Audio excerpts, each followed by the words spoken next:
Welcome back to year 2 of the Game Preview Podcast. Ethan Greenberg on the East Coast, Cynthia Frelund, as always, on the West Coast. It's great to see you again. We're back in business. Well, we're going to have just 1 week without the background because I moved. So I got to get the home studio set up, but you know, we're working on it, but I'm a slow mover. It looks good. It looks good. I still got a green shirt on though, because I couldn't be without the green. Yeah, and we need like what I liked last year in your set was like all the little like Jets tchotchkes in the back. So I'm looking forward to see what your new set looks like personally. They're in a box under a box, and it's just a lot of boxes. But will you be able to find the box? That's the I real know where question. they are. I just got the one on top's a little heavier, so I just got to like take the stuff out of that one first, you know? Also, like, isn't this extra stressful because it's the beginning of the season, like in terms of your job? And this is like not the ideal time for you to move, I would imagine. Yeah, no, it's definitely not the ideal time to move, but I mean, it is what it is, right? You gotta do it when it's time. Yeah, that's fair. Well, before we get into Jets Ravens, Sunday, 1:00, MetLife Stadium, week 1, I'm just curious before, a little lighthearted, how was your off season? Did you travel anywhere fun? Did you cook anything fun? Because we know if you listen to the podcast last year, you know that Cynthia loves to cook. If you're just joining us now, you know that Cynthia loves to cook. So I have to know, like, what was your off season like? So I went to Hawaii for the first time ever, which I mean, I live on the West Coast, so everyone's surprised. It's a lot easier to get here than when you live on the East Coast. So went there for the first time, actually learned how to cook some really local fare in Hawaii. So lots of fun new ways to prepare fish. I'm really excited to bring them back. We'll see here if I can recreate it here in Los Angeles, but we'll figure it out. Did you go to a luau when you were in Hawaii? I did go to a luau. It was a lot of fun. Hawaii is amazing. And you can get some cheap flights there. You just have to be able to go. Yeah. When on our off season, we can go on a Tuesday. It's way better. That's true. I funny enough, I also went to Hawaii, did a little island hopping. I also went to a luau. There was no fire though. I learned that that's not at every luau, so I was a little upset about that. But it was still a great time. Tried a lot of things that I didn't know existed, and I've heard a lot of fish that I didn't know existed, and I like fish, so I thought that was awesome. I know, it's crazy. No, it was fun. It was a really good experience. And then, obviously moving is a lot, so I had to gear up to move and then move, and the whole moving thing is just a lot. All right, it definitely is. I think I have to move in February, March. So luckily that's after the season. Yeah, it's better. It's better. I'd like to say we need to tell I did everyone. That on purpose. Wait, we're bearing the lead here. Our listeners need to know we met each other in real life. Oh yeah, we did. We did. And EA exists. Those are the two things. EA that I does learned exist. Yeah. Yes. Yeah. Real life. We became friends IRL. It was fantastic at the combine. It was great because obviously we met during COVID time, so we didn't meet in person first. So that was the highlight of my off season. How am I not talking about it till now? It was also the highlight of my off season too, Cynthia. It was great. The combine just brings people together. It's great. It's great. And so now that I feel like this is going to take this podcast to the next level. We've established the virtual chemistry, then the in real life. We met. Now we're ready to go. So with that, let's just dive into it. Jets Ravens Sunday, 1:00, week 1. Obviously, this Jets team, Cynthia, is so different than when we last spoke virtually. In real life, it was it's kind of different, but in virtual land, it is totally different from week 18. That still sounds weird to say. At Buffalo. And let's just dive into our first quarter here. Let's start under center, specifically with the Jets, because Robert Saleh announced today, Joe Flacco, he's going to be the guy for at least the first 3 games. So that means Joe Flacco, who was drafted by the Baltimore Ravens, will then now face his former team as starter for the Jets. So there's been 12 quarterbacks in NFL history, that includes the playoffs, that went against their team that they had previously started and won a Super Bowl with. So obviously Tom Brady was the most recent one to do that last year in week 4 against the New England Patriots. And by the way, before that, the previous time was Peyton Manning, which he defeated Indianapolis in 2014. So it's kind of it's a totally different team. It's kind of more of just a fun stat. It's not largely predictive in any way. So I will say though, if you're looking all time, I have it right here for you. Quarterbacks against teams they started in one previous Super Bowl all time, they're 15-12. So if you want to go by that stat, then the Jets should win. Yeah, I like that stat. And with Joe Flacco, he's 37 years old. He's the veteran presence of the group for such a young team. And we're going to talk about the youth of this Jets offense in a minute. But with Joe Flacco, Cynthia, like, what kind of presence do you think he adds, let's say, Sunday, mid-game when, you're figuring it out and you have a young team? Like, what kind of stability does Joe Flacco bring to this group? What Joe Flacco brings is the ability to read the defense, diagnose what's going to happen, and make the best adjustment to that defense. So, especially defense he's so familiar with. It's not like it's a completely revamped strategy. Same head coach, obviously different defensive coordinator, but same head coach and same sort of overall philosophy. Obviously, Mike Macdonald coming over from Michigan back into the pros with the Ravens as a new defensive coordinator this season. But when you look to see what are the things ahead of the snap that needs to happen. So sometimes you'll see motions, sometimes you'll see, the quarterback adjusting some players ahead of the snap. That is a big advantage because being able to read the defense gives these younger and the new tool, the new look offensive players an opportunity to succeed, because then they'll have a leg up on what are we going to see? Is it zone? Is it man? Are they disguising the coverage? What's the leverage? Those types of things. Okay, so on that, though, you mentioned Mike Macdonald. Like, to me, this is like a big storyline because week one is so uncertain throughout the league as it is. And this is not the case for the Jets defense, and we'll talk about that in a minute. But for the Jets offense, like, how do you go about trying to prepare for a defense where the personnel is rather similar, minus Marcus Williams and Kyle Hamilton in the secondary, but you just philosophically, you're not quite sure what kind of flavor the Ravens' new defensive coordinator, Mike Macdonald, is going to bring? Like, how difficult of a situation is that, or tricky of a situation? It's pretty tricky, but you have to remember the Ravens last season, they had a disproportionate number of injuries. So if you look at their defensive splits, they were super generous to the pass and they were not so generous to the run. So you kind of have to throw that out though, because Marlon Humphrey was injured. Like, a lot of their key players defending the pass were injured. So you got to kind of say, okay, what's the philosophy that they take? We know the Ravens like to blitz. That is something that's been a hallmark of Ravens defense since like the beginning of time. You know that the Ravens are typically very good. They have typically that one corner that drops back and the one that might be a little more forthright type of thing, like with Marcus Peters. He tends to be a little bit jumpier. He'll come out and try to jump the route a bit. So you have some tendencies because a lot of these players who are returning are not new players. So they have, like, you can kind of map it out. So realistically, staying ahead of schedule is going to be what matters most here. So even if it doesn't look super sexy, a 4 or 5 yard run or short pass on first down, that is actually a very sexy way to earn wins, because converting on third down, staying on the field, earning first downs, earning touchdowns, just don't let the Ravens start to get ahead of you. And then you come in these obvious passing downs, and then that blitz and the way that they construct their blitz and the way that they back it up with those safeties, that could be more difficult. Yeah, I think it's a great point, and we'll talk about this Jets run game right after we talk about Lamar Jackson, because how could you not? This is like the headline. Lamar Jackson misses the 4 games to end the season last year. Kind of had like a down year. I'm using air quotes if you're just listening to this, because he's still a fantastic player. But that Ravens offense, a little bit different without Hollywood Brown, who's now in Arizona. Like, what kind of impact do you think that has for the Ravens passing offense?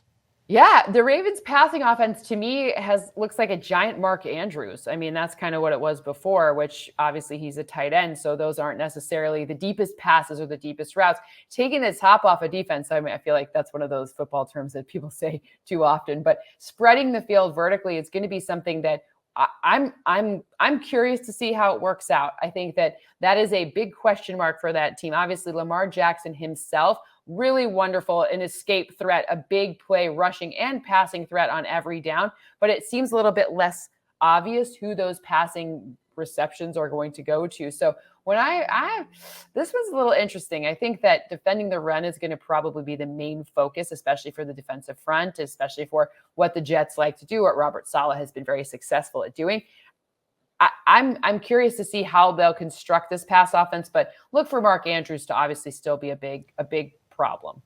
I just want to bring this up. It's a great point, Mark Andrews, Pro Bowl tight end, because in your little stat pack that I so handy have here, the numbers with Hollywood Brown in the lineup versus without him in the lineup are kind of staggering.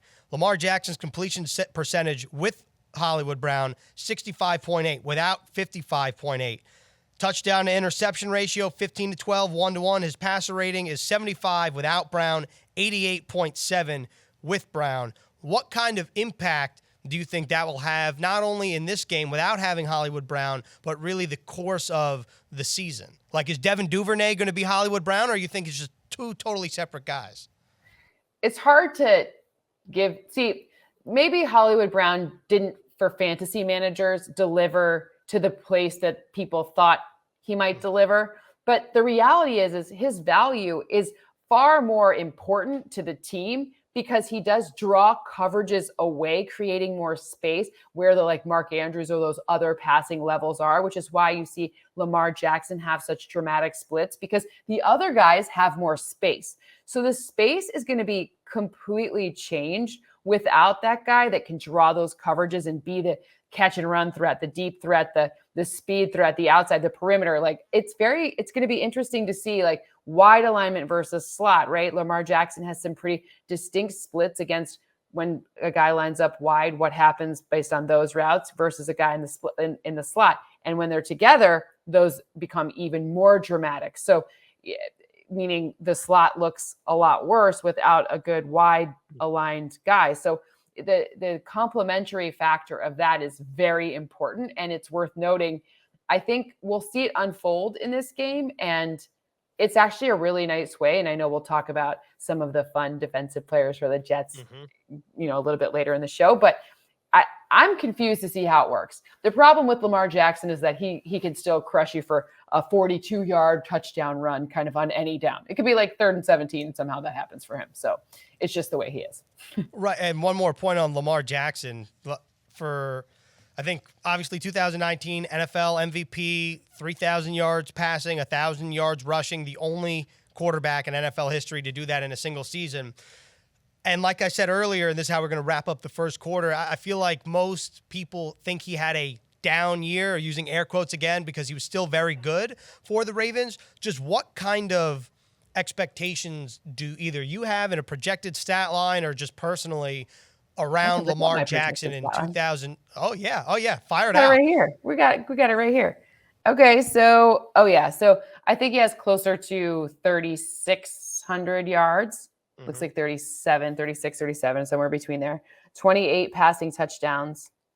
I have almost 850 rushing and 5 rushing touchdowns. So this is the median projection, right? So Sometimes you don't necessarily need to throw for that many yards if they're playing with a lead, but this is the median projection. So a pretty significant stat line for him again this season, and in part because look, we saw this drama with him around contract and this, and they didn't offer me that, tweeting and like all this nightmare. But I think that he does back it up, and I think that we'll see opportunities for him. I don't think John Harbaugh's being like, I don't like all this nonsense, let's not give him the ball. Like that's just not how it works. Definitely, yeah, you're absolutely right. And for a frame of reference, last year in 12 games, Lamar Jackson threw for 2,882 passing yards, 16 touchdowns, and 13 interceptions. That was a career high. So we'll see what happens starting Sunday, 1 o'clock. And that was the first quarter of the Game Preview podcast. Moving into quarter number 2, what's a great way to limit Lamar Jackson? What you said earlier, the non-sexy, sexy way of earning wins. You run the football, and the Jets have a pretty talented backfield. Michael Carter, we've talked about him a lot last year. He's developed into what you would imagine be a better player in year 2. Then you add Breece Hall in the second round. What kind of expectations do you have out of this backfield that is historically in San Francisco and now with the Jets by committee? It's funny because I feel not bad for Breece Hall, but like I feel like because of fantasy football, everyone has been like, he's gonna be to the moon. He's gonna run for 2,000. Like he's basically turned into Derrick Henry if you ask fantasy pundits. But and this is fantasy week, so it's kind of all over it. So look, he's young. Was very, very good. My favorite stats on him is if you look back, obviously last year at Iowa State, he led the FBS in rush yards and in rushing touchdowns during his Iowa State career. Remember, that's from 2019 to 2021. And my favorite one, though, is he had 196 forced missed tackles. Those are super important. The most predictive metric that I have found and tracked for years is a rookie's ability, running back, to create yards after contact. If you're forcing guys to miss, you're not even slowing down as much as if you're being contacted and then having to keep going after being basically stopped, right? So forced missed tackles, PFF tracked those 196. That's an interesting one because you do not lose as much speed. So therefore you earn more yards after contact. And I really, really like that. And just so you have the numbers for your frame of reference, 50 rushing touchdowns and 39-41 in terms of rushing yards were his career totals, which paced FBS. Yeah, that's incredible. I mean, we're talking about the Big 12 Offensive Player of the Year in 2020 and 2021. You gave me your favorite Breece Hall stat. Are you ready for mine? Yeah. Okay. Breece Hall left Iowa State with 11 school records and set an FBS record with a rushing touchdown in 24 consecutive games. I mean, the man finds the end zone, at least collegiately. We'll see in the pros. He had a very good training camp, but Cynthia, you've seen a ton of rookies, productive in college, struggled to make the transition early in the NFL based on position, based on reps. What do you imagine that transition to be like for Breece Hall? Because running back seems like it might be kind of smooth, like if you look at Javonte Williams last year. I mean, I think every situation is different, but I think he's set up to succeed. I love adding Laken Tomlinson to the lineup. That was a very nice. I'm obviously an unapologetic O-line lover. Like I talk about O-lines way too much, but at the end of the day, I think that they make a huge literal and figurative difference. So I think that he has as good of an opportunity as any. I think it'll be a matter of situation. And again, it may not look sexy in the first few games. It may look like 4 or 5 yards on the first down. And then you'll start seeing that he's got to be able to see the defense, to give him a little bit of a moment to have. Preseason doesn't always count. Training camp doesn't always count as these good reps for vision. You need to be able to see what you're looking at so then you can get away from it. And also Michael Carter last year led the Jets in scrimmage yards, 964 total. He became the third rookie to lead the Jets in scrimmage yards since 1970. So he had a very impressive rookie year. I'm excited to see what the two of them, meaning Breece Hall and Michael Carter, not to mention Ty Johnson, had like a very significant role on the Jets last year. That just speaks to the newfound depth. And also, the offensive line. You brought it up. Laken Tomlinson, Dwayne Brown on the left side. We've talked about this guy a lot last year. Elijah Vera Tucker, the Jets' rookie left guard, now the second-year right guard for the Jets. Just what do you imagine this Jets' offensive line to look like once they find the chemistry that they have along that front five? Like, what's the ceiling there? I think, again, it will help once there's only one quarterback playing, right? Like we just heard Joe Flacco for 3 games.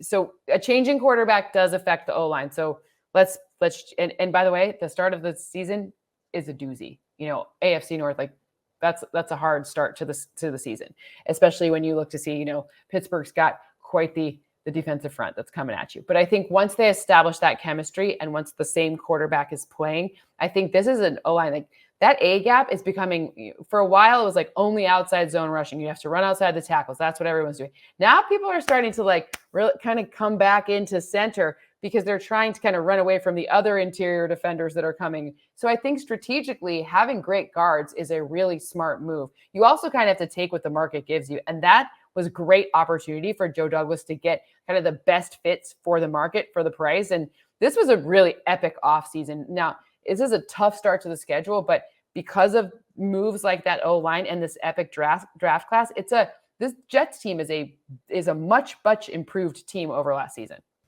It's that point that you just said has been stressed throughout training camp. We saw it on cutdown day. The Jets had 7 players on final cuts claimed by other teams. That's the most in the NFL. 11 throughout the course, like a couple weeks before that. That's how we wrap up the second quarter. We're now at halftime. I feel like we wasted a lot of our halftime juice, like catching up in the beginning of the show. There's always more. We always have more to BS about. Okay. Come on. All right. I do have something. This is just a totally random.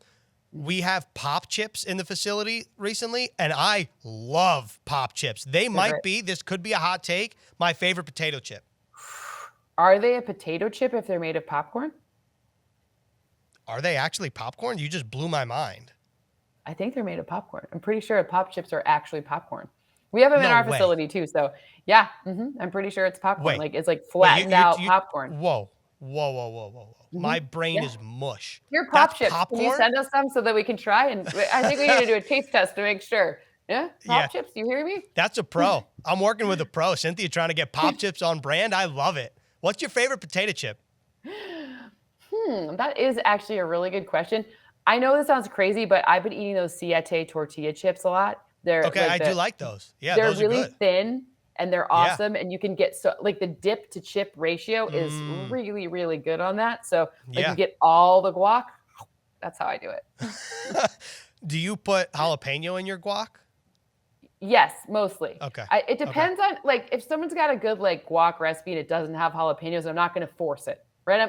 I'm gonna let you do your own guac thing. Show me what you got. But if I'm making it at home, it'll have jalapeno in it. Because this is halftime in the podcast, I'm just imagining football players crushing guacamole in the locker room between quarters, and that cannot be good. That wouldn't be good for them. No. Here's what I'm gonna tell you. Fun fact: SoFi doesn't have the stadium out here, obviously, the Super Bowl was not my favorite food. I am a connoisseur of food at stadiums. If you're going to go to one non-Jets home game, I might make it Vegas. I mean, whenever that happens, right? Because of course, that stadium, the food there, you can eat your way through. Like Vegas has a lot of great restaurants. There's little outposts at there. I probably at the East-West Shrine Bowl, I probably ate 7,000 calories because it was just so many good options.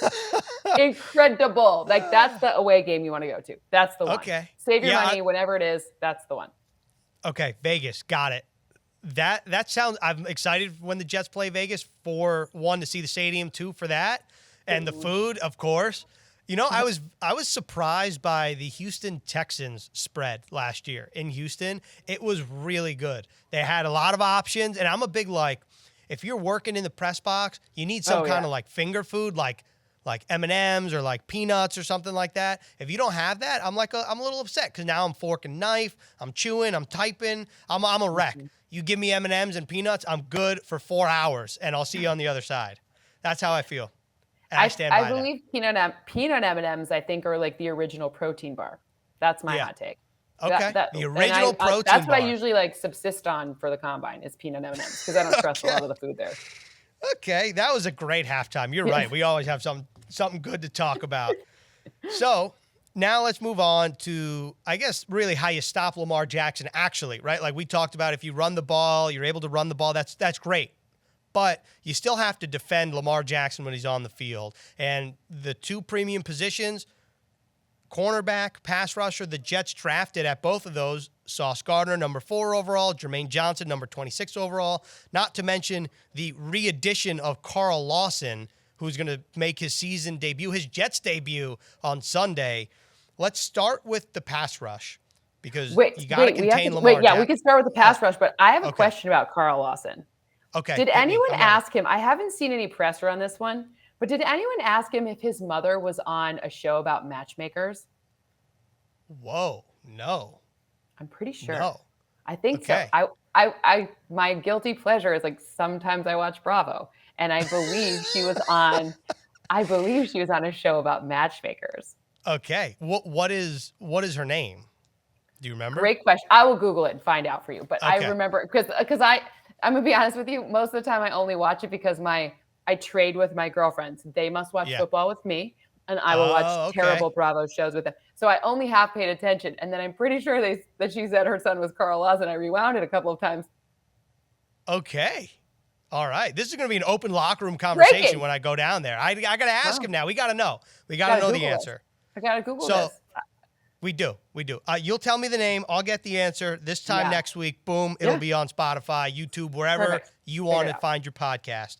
With that being said, Jermaine Johnson added to the fold. Jacob Martin added to the fold. Carl Lawson. I mean, this Jets defensive line is vast improved, but stopping Lamar Jackson, is it more you got to contain him, or is it you just got to bring him down? The answer is always both, because if you give him enough time, right?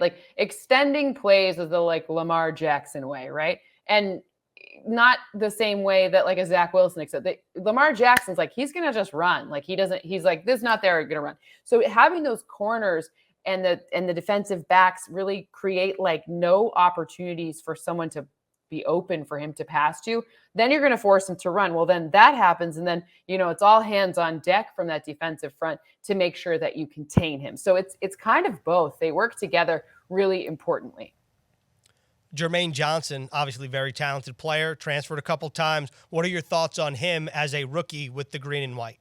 So let's go through his stats from last season. Last year, 12 sacks, led the ACC, 10 tackles for loss. And he was, by the way, he was fourth in the Power 5 in sacks. So, this guy knows how to bring the heat. So it's especially when you have, a lot of different places along that defensive front that pressure could come from. I don't think straight passing is going to be like if Lamar Jackson were a pocket passer, we would be talking about pressures a little bit more. But that's not his like main thing, right? Like he does do that, but that's not the his bread and butter is just like, where's the pocket? Move it around. Like where are we going this play? Yeah, I'm going to need your help on something because this Jets defensive line is the strength of the team for sure, and I'm not quite sure what to make out of the Ravens offensive line. Ronnie Stanley recently just started practicing, coming back into individual drills. As the time we're recording, we don't know if he's really going to play. John Harbaugh's like, it's kind of up to Ronnie, and Ronnie, I don't think has said anything. Hasn't played in a while either. It's not like he's like, right. Yeah. Yeah, it's a great point. So I don't really know what to make out of the team or the offensive line because we know what Morgan Moses is. He was a Jet last year, very talented player. Tyler Linderbaum, talented Iowa center. He missed some time in the preseason. Like, hey, do you think that this is potentially an advantage for the Jets, or do you think that people are potentially overlooking the health of the Ravens, or are people? The way people view the Ravens offensive line, at least I do, I'm like, it's kind of banged up, not really sure what to expect. Is this an advantage for the Jets, or do you think that the Ravens offensive line is just going to come out, they're going to do what they do best because Lamar kind of erases any issues they may have? The answer is kind of both. Like, I think it's an advantage for the Jets, but the problem is we don't know the reality, right? And who else doesn't know the reality? The Jets. So once the whistle blows, and we'll kind of have to see how it goes. Yes, this Jets defensive line is going to be an advantage in every game. It is the strength of the team. It's a great opportunity for the Jets to really get after quarterbacks. There's two problems here. One, we don't know what we're looking at. Like I said, Ronnie Stanley hasn't even played. And is he okay? Like, I have no idea. I literally have no idea, and then, of course, Lamar Jackson does erase some of the problems that a leakier O-line could have. So the answer is kind of all of it. But I think that the Jets just would, the strategy should be like this is our strength. This is where iron versus iron, right? Iron sharpens iron. Go right at Lamar Jackson because you can't. He's going to run on you no matter what, right? Even if the O-line was not there, he would just somehow take off. So I think at the end of the day, it's we don't know, but nobody knows. And the Jets do have an advantage because this just is the strength of their team. Yeah, I'm excited to see this Jets defensive line in action, specifically Carl Lawson. I mean, this was a big ticket free agent last year. He was having a fantastic training camp when he got hurt. And then obviously he misses the year. Now he's set to play. But you brought it up. The pass and the rush, like the pass coverage and the rush, work hand in hand. The Jets overhauled their secondary, specifically at corner. You think about Bryce Hall and Brandon Echols were the starters week 1 last year. This year, you're looking at DJ Reed and Sauce Gardner, who's obviously a very skilled, highly touted prospect. What was your take on Sauce coming out of the draft? And obviously the reviews so far have all been positive for the number 4 overall pick. So I did before anyone was drafted, I did a pairing of who might fit where best. And I got Sauce Gardner right as a Jet, which is pretty fun because it's every once in a while, it's nice to be right, But my favorite stat about him, my favorite thing about him is that in his entire career at Cincinnati, his entire one, do you want me to put on him? I based on your tone, yeah, I'm going to say it's the monocle or the goose egg. Yeah. 0. That's pretty good. Do you know what the passer rating that opposing quarterbacks had against him was? If it's a monocle. Let's just put it in context. Who cares what the actual number is? But so if a quarterback throws a ball into the ground, it's just under 40. It's like 39.6 is the passer rating you get. Do you know that's if you throw the ball into the ground, right? Mm-hmm. His Okay, passer rating allowed was under that. So quarterbacks were better off throwing the ball into the ground than he's a dirt ball, if you think about it, right? So it sounds bad, but it's better that they threw it into the dirt than if they tried to throw it into his coverage. Like, for those of you keeping track at home, it was 31.8 on the NFL passer rating scale. That is less, like almost 10 passer rating points less than if they just threw it into the ground. Yeah. I love that. That's so fun. Yeah, it's incredible. And he's been very consistent throughout camp. I mean, I'm pretty sure PFF put out a stat that he was not targeted in the preseason. And not to say that he's not going to be targeted come week one, like, of course. He'll be targeted, but it'll happen. I mean, he still is a rookie, like, and if he gives up a touchdown, it's going to be okay, because it's all how you rebound, right? Like, right. Pat Surtain, who was largely, rewind a year ago, he comes from NFL pedigree. He was largely regarded as, at least it was either him or J.C. Horn that everyone thought was the best. He gave up a touchdown in his first game, and you know what happened? He came back the next game and boom, boom, boom, hammered it. This year he's going to be one of the top corners in the entire league. So it's okay if he gives up one. We gotta let him. He has to do sauces marinate? Do sauces simmer? Yeah. Whatever. They could. No, that was good. That was well done. Good execution. You're in mid-season form. I know you're like in mid-move and everything, but you're coming with the heat. I love it. A good. I want to have I want some of that sauce. Like, that's the best name for sauce I've ever. I'd like sauce, please. We could use pop chips for the sauce. You had to bring up the pop chips again. Dip the pop you chips really blew in the my sauce. I think what we should do is we should have you get a bottle of sauce. I'll get one. We'll try it at the same time on the podcast. This is the best idea ever. I love it. I need to know what sauce tastes like. Yes, sauce better be a little spicy. Cynthia, it has to be a little spicy, right? It has to be, right? I think all good sauces have to have a little spice. That's just my opinion. Hold me to it. Hate me for it, whatever. So that was the third quarter. One thing, actually, before we close the door on the third quarter, Ravens receivers look a little different without Hollywood Brown. We talked about that. Rashad Bateman, Devin Duvernay. We'll see what happens. That's all I want to say about that. This is how we're going to wrap up the podcast, quarter number 4. It's crunch time. This is actually kind of a light topic, though. You mentioned it about the schedule.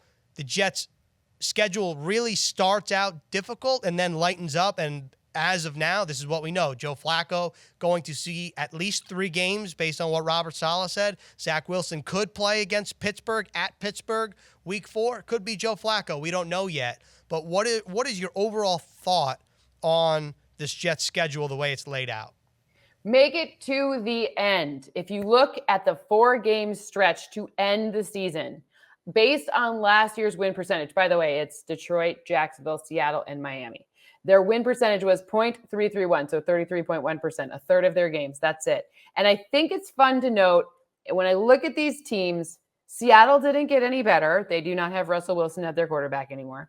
Maybe Miami at that point in the table, that Miami did get better as a team overall, but perhaps by week 18, that will be a different, they'll have a different strategy, right? So I think just make it through to the hard part to begin. This is a brutally tough opening schedule, but then it gets a lot better, like especially post Thanksgiving. Like after Thanksgiving, we're going to be having like a lot more fun to talk about, because not only is the schedule lighten up a bit, but those rookies will have gotten enough reps and enough of that, that good, like those good, being able to visualize what's going on across the field from them, and we'll be able to see who they really are. And this is a team, I think the win total could surprise.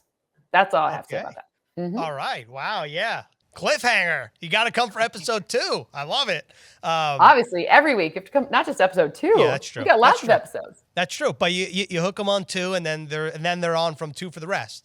But exactly. I have great news for you, our producer Matt Sitkoff hit me with a little Teams message, and it says, "This football season, everything's better with sauce. For a limited time, try Sauce's Sauce, a smoky, sweet, and spicy barbecue sauce inspired by Sauce Gardner." Those are like my 3 favorite things. I don't even know how smoky, you can combine sweet, all that. And spice. I got to try it. I got to know. I want to know. I have to know now. And you mentioned Thanksgiving, how the schedule gets better. My first thought was, do you put sauce's sauce on turkey? Whoa. Especially as a might be leftover sacrilegious. situation.